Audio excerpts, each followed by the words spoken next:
Welcome back, guys. I just uploaded an episode on the Falcon FG. I'll get onto that in a minute, but what I recently done with the coupe, I gave the car a good coat, the polyester primer, and it looks really good. It's come out really nice. I couldn't, this sun's not helping be able to see the car itself, but yeah, so what I've been doing, I just gave it a coat of poly, and then I wrote down notes. I went around the car and just seeing, you know, what areas need to be addressed. So to do it properly, got the pen and paper, and I couldn't mark it. Usually I'll get a permanent marker and I mark the panels and just identify the areas that need to be addressed. So I've got ahead of it, and as soon as I noticed the things weren't right, I jotted it down so I can go over it again now and mark out areas I need to get onto. But it's nothing really bad. But what really didn't work in my favour, when I was doing these edges of this door, I was doing the edges and I got a bit aggressive at the top here, and when I hit it with compressed air, it got under here and it created like a bubble around here. So rather than just doing that little spot, I just took this whole area back, make sure it's really good, and then I'll just put a bit of filler over it. It's not much needed, but yeah, it's just enough to, if I tried to put, yeah, obviously it wouldn't have worked if I tried to paint over it. So keeping that covered, stop it rusting. So I've got to get onto that. Up around here, I need to do something about that, but this rear spares rear panel section is very wavy, which is all right, just needs a bit of work to get it to be good again. Good. So yeah, I've got to do that. But I've been for many years I've always had a boat, and for the last few years I haven't had one. I've had a big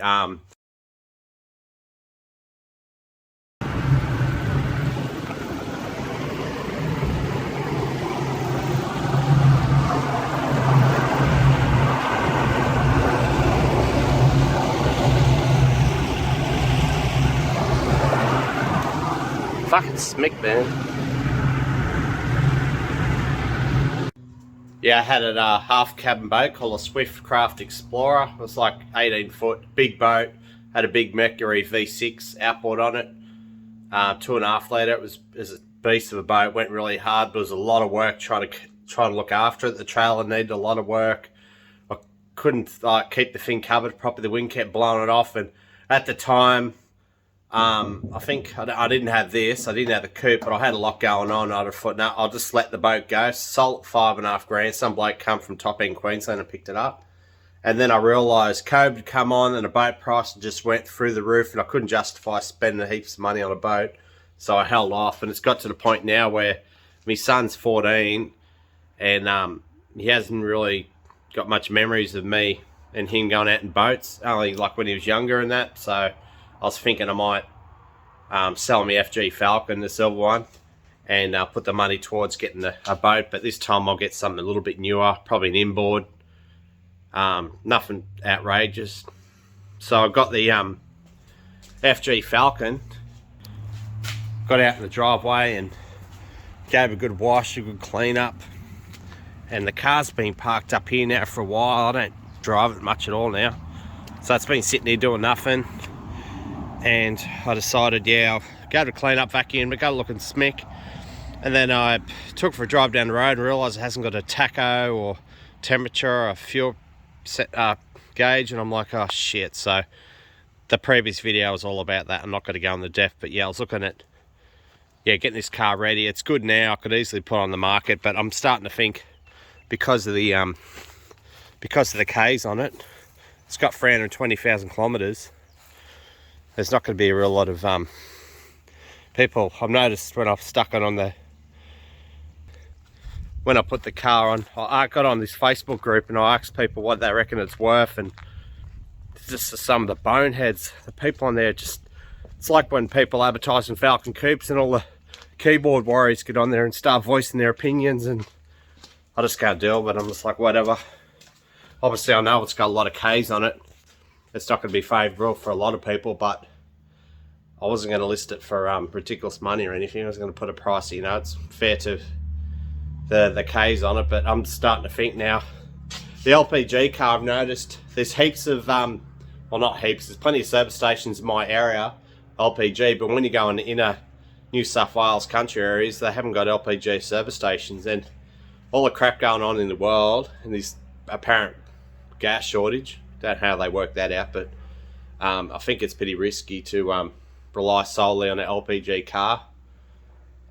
Yeah, so I think I'll try my best to hang on to the Silver Falcon as long as I can.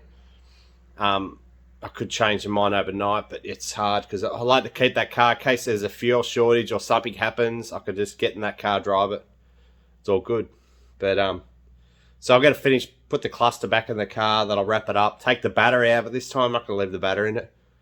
And then, yeah, then I could just concentrate on working on this coupe again. So the wagon's absolutely brilliant. It's got like 280,000 Ks on it, and it is just so cheap to run. It's reliable. Heaps of room in the back to put crap. So yeah, that's all good. So the idea of getting this car, I can save money. It's just more practical. So yeah, righto, what I can do now, I will start. I'll get a permanent marker. I'm going to go around the car and I'm going to find these areas. Go over these areas that I've identified. And I'll have to do like patch repairs. So do like, you know, when I find a little defect like here, fix that area, and then I'll have to sand the whole into a larger area and just put epoxy on that. Not epoxy, polyester primer, and yeah, keep doing that to eventually, yeah, the car will basically then I'll give it a 400 block down, and if I'm really happy with the results, I'll give another coat of poly, and then I'll probably go to a 600. But once I give it the I'd say the next polyester coat, I'll let it sit for a bit, and then I'll get onto the engine bay. The engine bay, I've got the bonnet and the boot inside the house, so I can do them later. But when it gets to the point, yeah, the car's just about ready for respray. I'm gonna give it a final good block down, and I want to leave the car out in the sun for a bit, get the heat into the panels, make sure that everything's perfect, because when you leave the car in the sun and get a bit of heat on it, you might get a bit of shrinkage in the fillers possibly. So I noticed this car when it's sitting for a long period of time and I wasn't working on it because of the weather, there's a couple of areas, little cracks come up here and there. So yeah, just speaking to Howard still at Summit, it's about this, and yeah, so he reckons you just leave the car out for a bit. It doesn't hurt to give it time for the polys and that to go off. I've been juggling trying to work on the car, and my son's got another bug, and it's just like before. He tells me during the week he's picked up a cold off his younger sister, and then as per usual he gets the worst in most kids, and it's turned into a chesty cough, and now he's starting to get a blocked ear. So I'm going to monitor that and see how it'll go. But yeah, if it doesn't improve the next day or tonight or in the morning, I'll have to take him to the hospital again. He only went 6 weeks ago. Get him on antibiotics. So I'm just going through my notes. So I've addressed all these areas. So I've got this corner here needs some love. It hasn't got a proper body line. I knew it was going to be like this because you can't really tell how it is until you put a coat of paint on it. So I got that. Moving along, and then this body line. Stupid phone keeps zooming out. Don't know why. So yeah, it's got the body line here is too sharp. And then that's that area, and then I've got up beyond the back window that lower area. So I won't go jumping the gun. I've got a lot of other stuff I've identified, but I'll just start with this area here. Just do that, and I'll do this corner too. That's part of it. Give that a block down. Then yeah, got to wear the dust masks, or I get wicked hay fever. So yeah, I've just used the soft sander with 120 3M paper, gone over, given that a block, given that face a block, and I've just gone over this. Looks pretty good, but I won't know really till I put epoxy on it. Well, I'd call the polyester because it's got the polyester primer has got epoxy in it, so I suppose I can call it epoxy. But so yeah, I've given that a hit. Then I'm going to use this sanding sponge, really good, so I can get in there and scuff these areas up. And it's probably more like a 180. They say 120, but it tells on the descriptions they're pretty fine. But so I'll block this whole area and just do all in these little shiny areas, get the shine off it, and then I'll give a coat of poly. So now I can move on to the body line, the door. So I've all sanded, used compressed air to get all the dust outlet areas in there. So yeah, just use clean microfiber cloth with some methylated spirits, give it a good clean up, and yeah, should be good. Tiny air hole. So what I'll do with that, when I put poly over it, get a small brush and just encourage it to go in that hole. Yeah, so now I'll move on to this door. So I've got this profile gauge. I've marked 20 centimeters back of the door. Checked it there. And checked the other side.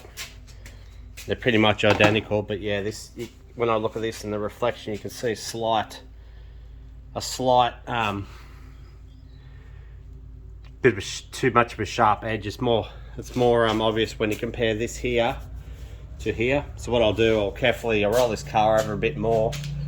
I'll use this soft sander and I'll do a consistent, just a nice wipe over, and just, yeah, it's just one of those things where you just gonna have to do it in stages to where I like it. And I could just sand it and then spray a bit of wax and grease remover or Preps all over it. That gives it a temporary shine. But yeah, I'll just take my time with it. Should be all good. Finished doing this lower area. Put a bit of filler in here as a little bit of a low spot. Not that you'll see much of this, but so I've gone over the body line, and what I'm going to do, I've sanded back this whole lower area. Whole lower area has been scuffed up so that I can put poly all from this point down all the way there, and I can do the corner as well. But when it comes to time, when I'm doing the final paint job, I'll take these off. I won't paint with them on because then you'll get crap and you'll look like shit. So I've even sanded right up and beyond here, right up inside it. So if then the overspray gets in there, I have to worry about it having potential issues down the track. So now that's done, I think I might trying to get the sun better over his bugs. I think I might go for lunch, go to Guzman, have some Mexican, and yeah, I'm hoping I don't have to take it to hospital tonight or tomorrow, because if he starts getting a bad ear infection, it starts hurting real bad, then yeah, I'll have to get onto it. But yeah, he's just on the Pandols and all that stuff now, and yeah, can't imagine these parents have got 3 kids and they're like fellas trying to restore cars and try to juggle family life. It'd be bloody stressful, because these cars, restoring them is a massive consumption of time. So yep, right, I'll get onto the panel beyond the back window. Just looking over this, there's a couple of pinholes there. Pretty good, really. It's really just this lower panel that needs a good go over. But the problem is you want to concentrate in this area, but once you start spray painting, you're going to get overspray on the smooth areas. So this is very smooth up here. So yeah, I'm going to have to get those sanding sponges and really scuff it up. Scuff this area up and just, yeah, go over it. So this will be the main focus, that. Just going over and sort these pinholes, but yeah, it's pretty close to being finished. So, yeah. Find these pads so freaking handy. I actually bought another box of them, so these are a little bit finer, but they're so good for getting in these areas. They're just like, they get in there and take the top off, the gloss off, and they go over. They're really good, and just you can get it so much better in using wet and dry and trying to grab a hold of it and get into these areas. These sponges are so much better, and it's a little bit firm still, so it maintains a sort of bit of integrity.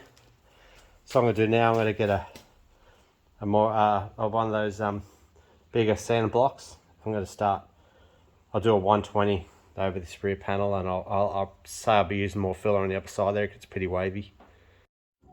So I've used this Dura block 120, gone over this rear panel area, and yeah, it's really exposed. So you see where it's shiny, so there's a massive area there. Further up here, you've got this whole area here. Pretty much that whole area there, there's a low there, low there. Can't go any further up, I'll have to flip the car over. What I'll do, now I've identified the areas that need to be dealt with, I'll scuff them up. So I've got this super cheap auto sander, Tool Pro. Got a spare battery so it doesn't go flat. I've got sanding pads from 120. Got sand pads and Bunnings. Yeah, so I'll give these areas a good scuff, and then I'll use a bit of free and body filler, and then I'll use that super cheap sander just to go over it, and then I'll be due time then for another coat of poly. So once you use the poly over it, then I can sand it again, and hopefully it's comes out really good. Trees are getting destroyed by these big black cockatoos. They're massive. This one there. Massive bird. Had to rip the bark off the trees, make a horrible mess. This one here. Huge bird.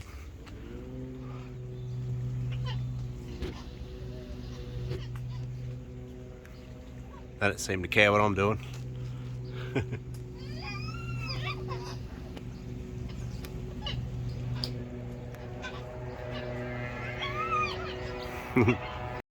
Used filler.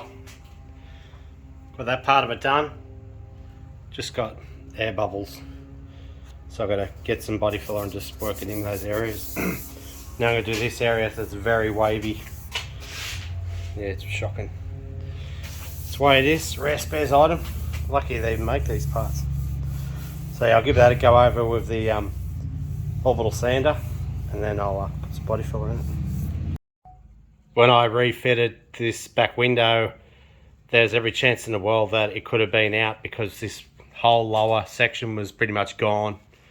So I had to do a lot of measuring and that, but it wasn't 100% perfect. So I had to cut and re-weld this area here just to make the window fit nicely. So what I've done now, I've just given it a block over and I found the lows. So what I'm going to do, get this audible sander and just concentrate on these little areas here.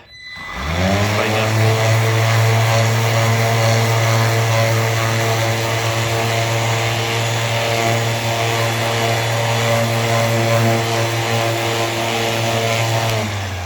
Give them a good scuff.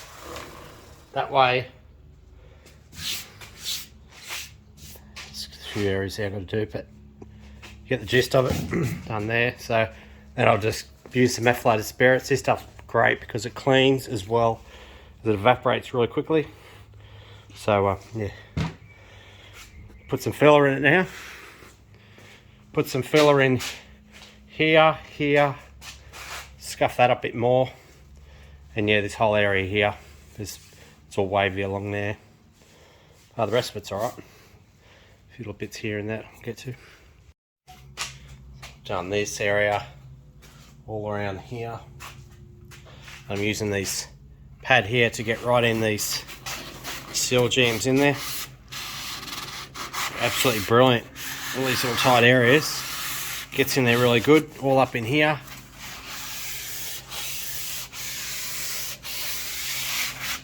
Absolutely awesome. So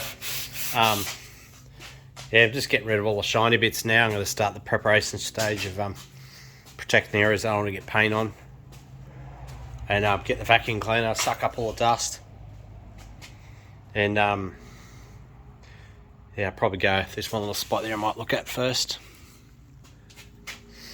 Yeah, but I'm almost there now, so I'll probably spend an hour or so doing preparation. Just protecting the areas that I want to get paint on. Then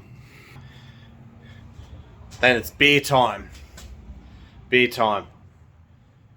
Got a heap of cans, Tui's new cans in the fridge, and I'm going to hook into them. I think it's bloody beautiful day out there, and I've been having a go, and so yeah, can't wait. Ready for a coat of poly all under this door.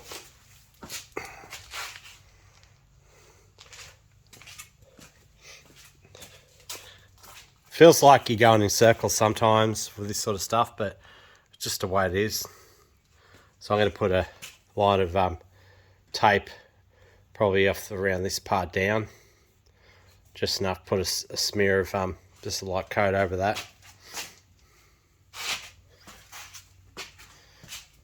Light brown there is good. Just going to paint this area here, but I'll protect this area. It's all scuffed up anyway, but yeah. Hopefully, I won't be surprised. This might take another 2 more coats or so just to get it, sort of block it out so it's nice and flat. You just don't know looking at that, you can't tell. It's come out pretty good. I just got to stay out of the shed while I'm talking to you, because yeah, it's gets a bit bloody fumed. So yeah, as usual, beautiful finish. This body line appears to be really good. Roll over a bit more. Get into a position where it's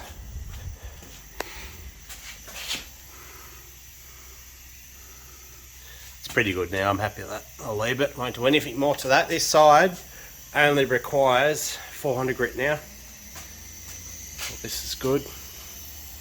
So wrap it up for this video. Yeah, it's just continuous sanding, painting, sanding, back painting, and it feels like you're going in circles, but it's just part of the process. So I'm getting really close to the point where I can remove the doors and then put them on trusses, and then do around the like inside areas and that, clean it right up. I want to take it back to bare metal and use polyester primer. Do that, and then going to finish the bonnet off, but I'll do that off the car.